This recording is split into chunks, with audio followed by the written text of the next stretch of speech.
के वीडियो में विश्लेषण क्या होगा। आज मैं आपके सामने एक ऐसा एसआईपी का रूल रखूँगा जो आपको काफ़ी ज़्यादा हेल्प करेगा।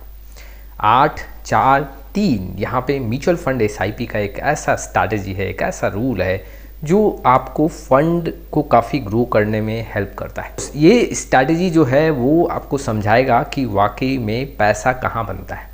आप जब इन्वेस्टमेंट स्टार्ट करते हैं तब काफ़ी ज़्यादा पैसा बनता है, या फिर जब आप लंबे समय के लिए यहाँ पे कंटिन्यू करते हैं तो किस किस ड्यूरेशन में आपको यहाँ पे मैजिक देखने को मिलता है आपके म्यूचुअल फंड एसआईपी से।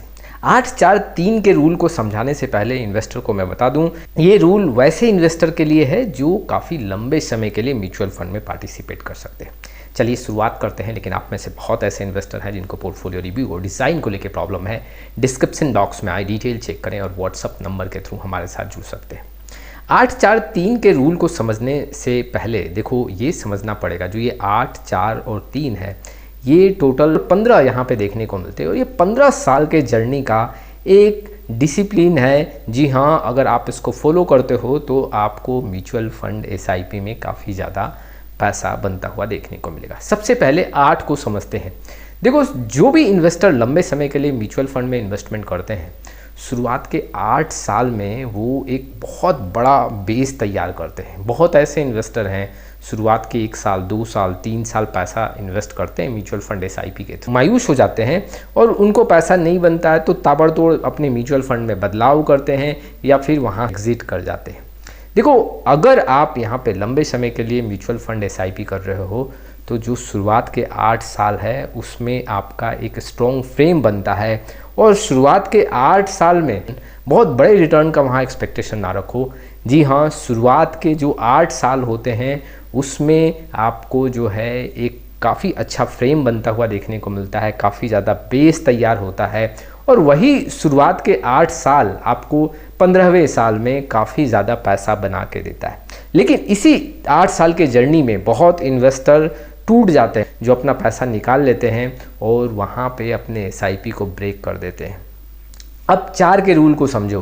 देखो, शुरुआती जो 8 साल का जर्नी है उसमें आपको इन्वेस्टमेंट कंटिन्यू करते रहना है। दूसरा जो फेज़ है, आपने 8 साल कंप्लीट किया, उसके बाद 4 साल का जर्नी है, इसमें आपको ग्रोथ देखने को मिलेगा। जी हाँ, ग्रोथ आपका जो भी इन्वेस्टमेंट हुआ है, 8 साल का इन्वेस्टमेंट जो हुआ है और फिर जो आप 4 साल का इन्वेस्टमेंट कर रहे हो उसमें काफ़ी ज़्यादा पैसा बनता हुआ देखने को मिलेगा।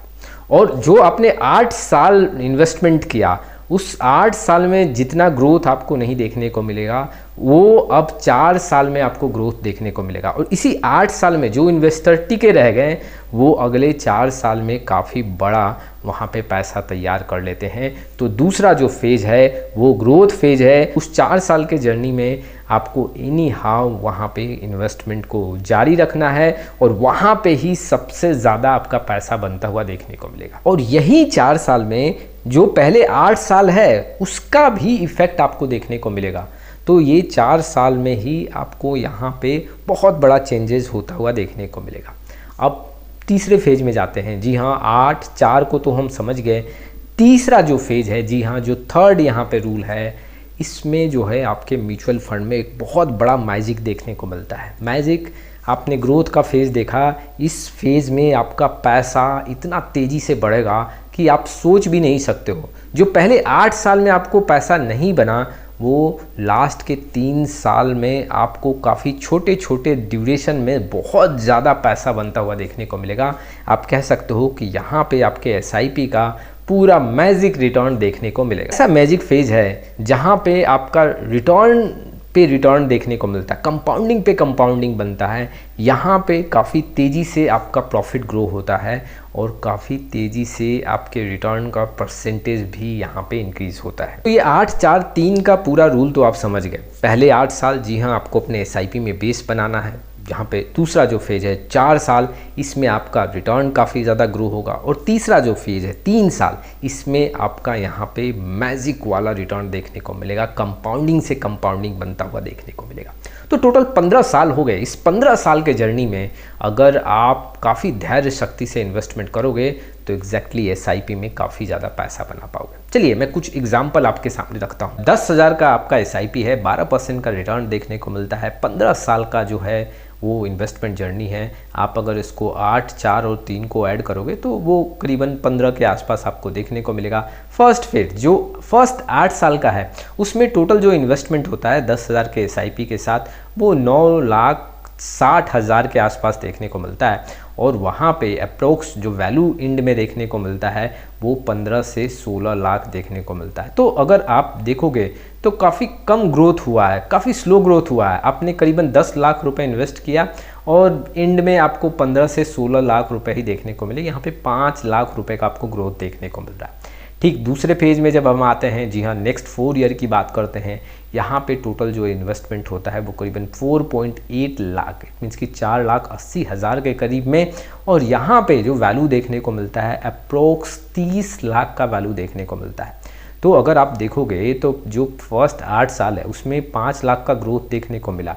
जी हाँ, 10 लाख रुपए इन्वेस्ट करके दूसरे फेज में यहाँ पे करीबन 5 लाख रुपए का इन्वेस्टमेंट करके, तो यहाँ पे देखोगे तो ग्रोथ काफ़ी ज़्यादा बढ़, 10 लाख रुपए देखे वहाँ पे आपका वैल्यू 15 से 16 लाख देखने को मिला। वहाँ पे दूसरे फेज में सिर्फ 5 लाख रुपए इन्वेस्ट करके वहाँ पे 30 लाख का वैल्यू देखने को मिला। तो यहाँ पे फास्ट ग्रोथ आपको देखने को मिला है। वहीं पे अगर मैं तीसरे फेज की बात करूं जो लास्ट 3 साल का है, इसमें अगर आप देखोगे तो टोटल सिर्फ आपने 3.6 लाख रुपए इन्वेस्ट किया, 3,60,000, लेकिन यहाँ पे आपका जो वैल्यू देखने को मिलेगा 50 लाख। तो अगर आप नोटिस करोगे तो 30 लाख का जो इंड का वैल्यू था वो अब 50 लाख हो गया, और सिर्फ यहाँ पे 3,60,000 आपने SIP किया और यहाँ पे एक्सप्लोसिव ग्रोथ आपको देखने को मिला। तो कंपाउंडिंग जो इफेक्ट है वो आपको लास्ट के 3 साल में देखने को मिला। फास्ट जो ग्रोथ देखने को मिला वो आपको 4 साल आफ्टर 8 ईयर्स के बाद देखने को मिला, और जो फेज 1 है उसमें काफ़ी स्लो ग्रोथ होता है।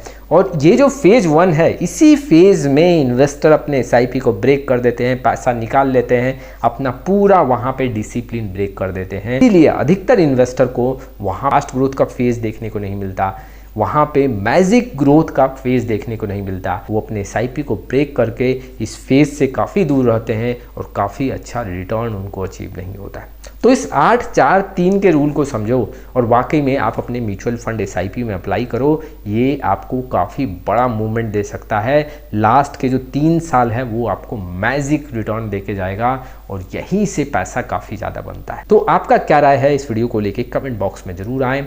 जी हाँ, ये कुछ इन्फॉर्मेशंस थे जो इन्वेस्टर के लिए इंपॉर्टेंट है। फिर मिलेंगे एक नए वीडियो के साथ, तब तक के लिए जय हिंद, जय भारत।